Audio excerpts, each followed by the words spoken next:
Shalom, shalom, man. I'm back at it, man. Today we're doing some more planting. So I'm gonna show you what the seedlings that I'm starting today.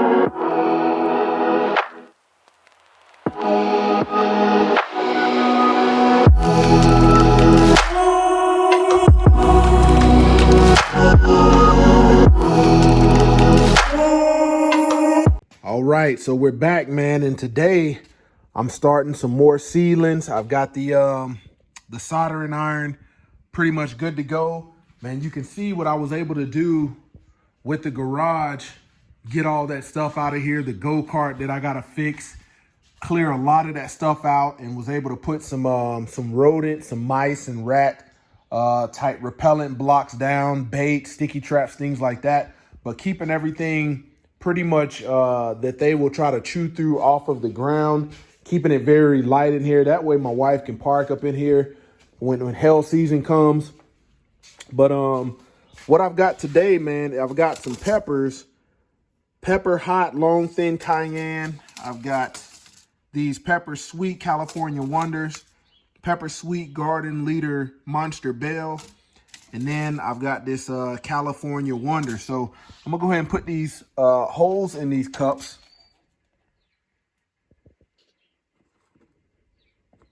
Give them some good drainage.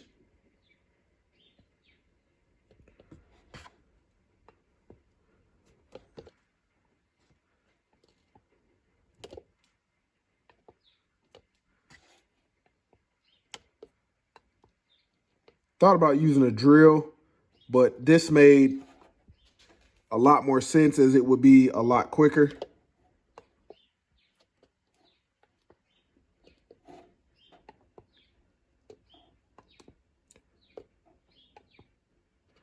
Only reason I got this soldering iron is when I had my my turbo CRX, man, and I was having to do wiring and stuff like that for the ECU, getting it ready to get tuned. But I still hold on to this stuff from when I was building engines and doing a lot of automotive wiring. All right, so that's 8 cups right there, good to go. And let me go ahead and sit this down and unplug it, let it cool off. And these are the seeds that I'm planting. I'm gonna go get some soil in these things. Let me get my mix right here.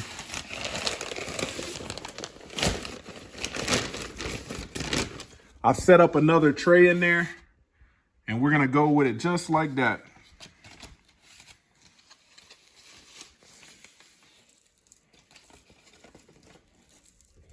Fill them about yay high, just like that.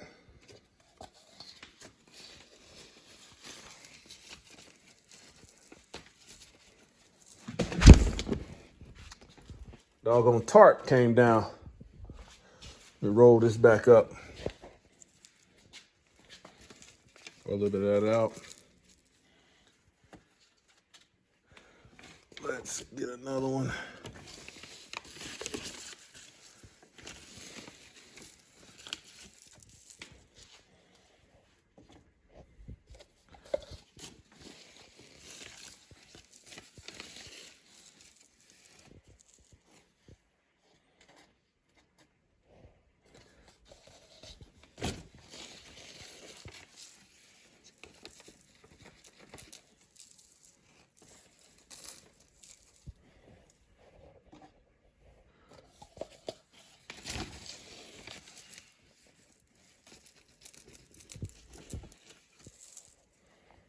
Yep.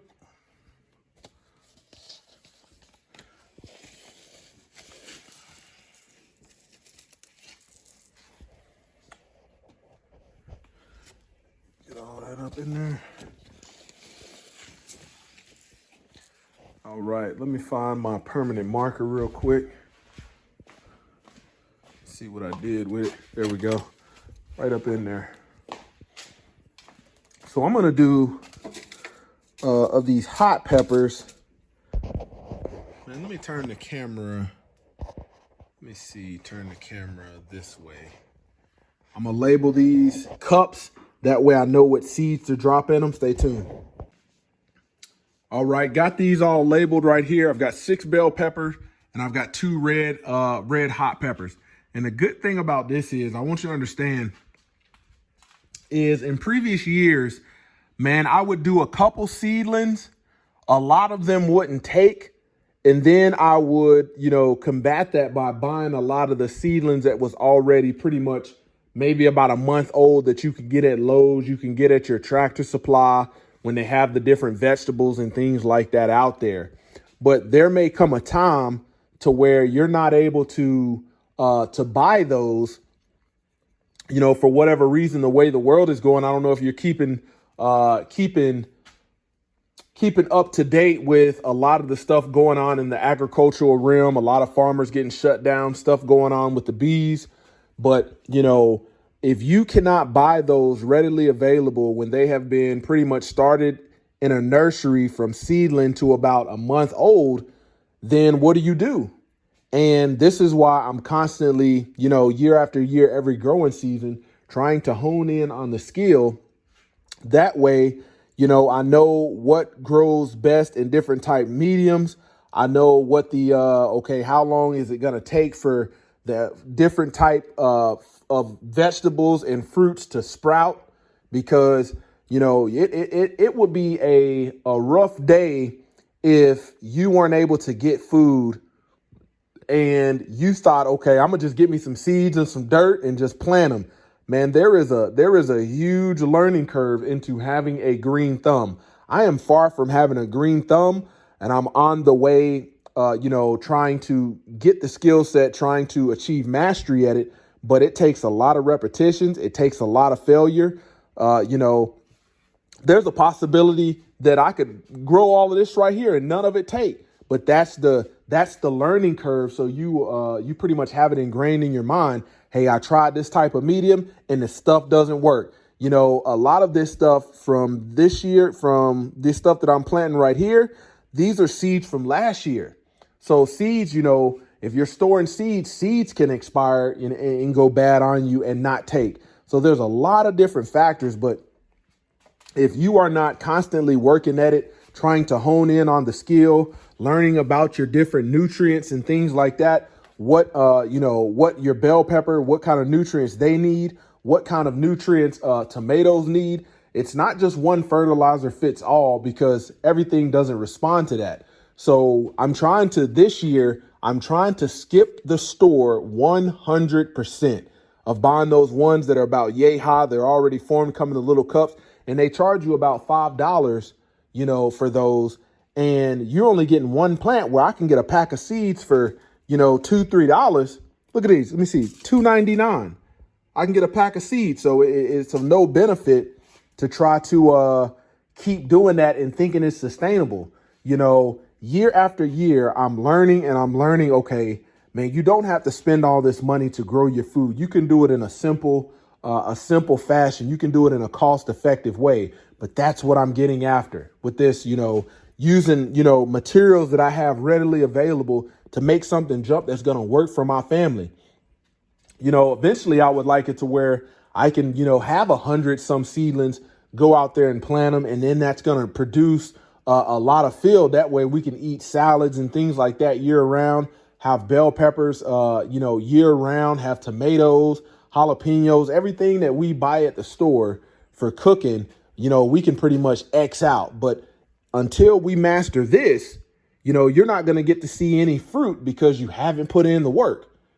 So returning to the old past, man, a couple generations ago, man, this was the way they lived, man. They were just taking seeds and throwing them, turning the soil over, planting them in the ground, and it was taken. It was trial and error. And nowadays, man, we got so much access to information that a lot of the struggles that they went through previous generations, you don't have to go through, because people are telling you what works and what doesn't work. So that should speed up the process. But, the way that we are carnally minded, man, we want convenience, and that convenience makes us complacent. But I refuse to, have my family starving when I know there is an alternative that can make sure we are self-sustaining. And this is one way that we're getting after it. So, let me quit yapping, man, and get some seeds in here, get these hot peppers and bell peppers going, and we'll see how it goes, and we'll monitor the progress. Stay tuned. All right, man, we got everything planted, put away, got the seeds put away. But like I said, man, I got 6 bell peppers, two different varieties of bell peppers. And then I got some hot red peppers. I'm gonna try to make like some vinegar based hot sauce like I grew up with. It was in a little bottle and had the peppers in it, and it had like a vinegar, or I don't know what the liquid was. I'm gonna look it up, but I'm gonna try to use these because we don't eat too much spicy food, but we do like hot sauce. And if we can make our own hot sauce and a vinegar base or some kind of base, and it have a kick, and we can use these, man, that'll be off the chain. We can use it for different things. But in the past, man, when I've grown peppers, whether it be jalapenos, sometimes we'll put 1 jalapeno in a dish and use it to marinate meat. But the habanero, stuff like that, man, we really don't have any use for. But hopefully I can get after it this year and make us some good hot sauce that we can keep on the table. So hope I've said something today, man, to help you stimulate thought and help motivate you towards, returning to the old path, because this is what it's about. Rocker Family Homestead out.